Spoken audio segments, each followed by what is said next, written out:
Hi, it's time for Street Talk, your voice and your views on the issues in the news.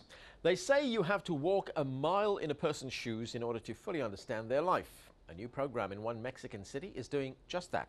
It is making teenagers care for realistic baby dolls in order to teach them about the responsibilities of parenthood. The city of Toluca is using this method to try and combat high rates of teenage pregnancy. The teens aged 13 to 17 have to spend 2 to 3 days with the computer-simulated babies, which are programmed to cry, burp and wake up screaming in the middle of the night. Each baby even has its own milk bottle and needs to be changed every few hours. Some of the dolls can show symptoms of withdrawal from alcohol or drugs, like the offspring of pregnant addicts. The dolls, called real care babies, are also used in the United States and the United Kingdom. Now, here's what you had to say. Derek in the United States has his doubts. They should actually start them earlier because by the time they get into high school, they are likely to be experimenting with plenty of things from illegal drugs to unsafe sex. Even with everything factored in, I still say it won't work so well. Sam in Arizona thinks this is quite creative. With kids today, you have to think outside the box. I think this method will be very effective. Shadi in Ramallah in the occupied West Bank thinks they need to go further with the activities. This type of thing is great, only if it's followed by extensive sex education lessons. Teenagers need to learn how to completely avoid a situation like this, not just be scared off by it. Now, with gas prices soaring, many have turned to hybrid and electric vehicles. Others have turned to filling up their cars with coconut fuel. Australian entrepreneur John Walrath is turning that fruit into gold. As the sole supplier of coconut fuel on the tiny Pacific Solomon Islands, Walrath's business is quickly growing. His company, Solomon Tropical Products, sells the fuel for 70 US cents per litre. He started the mill after he heard about coconut oil and noticed that the fruit was rotting by the thousands. And now his mill produces more than 1,000 litres of oil each day. However, aid organisations are not welcoming his plans for expansion. And here's what you had to say. George in England sees the positives and negatives of this.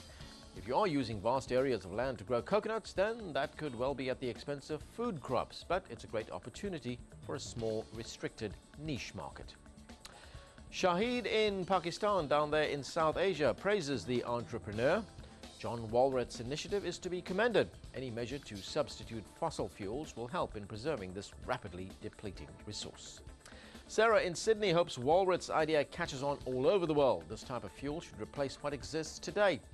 Maybe then we wouldn't be in a state of global warming that is eventually going to lead to our demise. Snap, crackle and pop were not the sounds made by Jesse Courtney's cereal, but by spiders living inside his ear.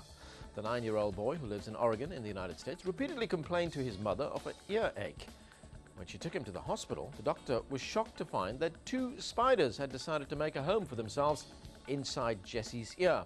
When the doctor began flushing the boy's ear, one spider came out dead, while the other was still alive. Jesse was allowed to keep both of the insects and has even brought them to school to show his classmates. In his words, "It was cool to have 2 spiders in my ear."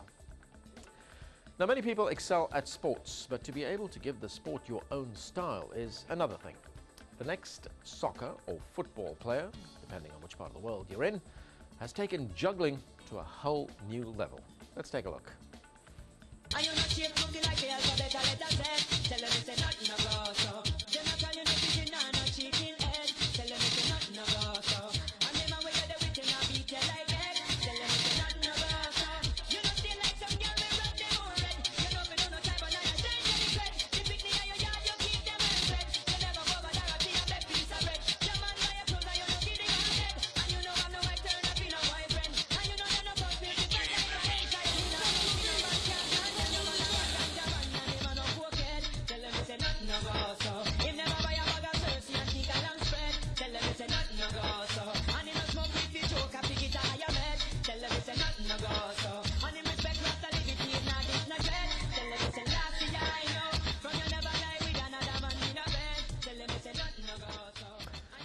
Yeah, I could do that if I had the ball tied to my foot with a piece of string. Do feel free to try that at home. That's it. Until next time, do keep sending in your questions and comments and point us to anything interesting or amusing for Street Talk. Remember, what you see here isn't necessarily the view of Al Jazeera. Some of the content has been edited, but for time and space reasons only. And that's the talk on the street.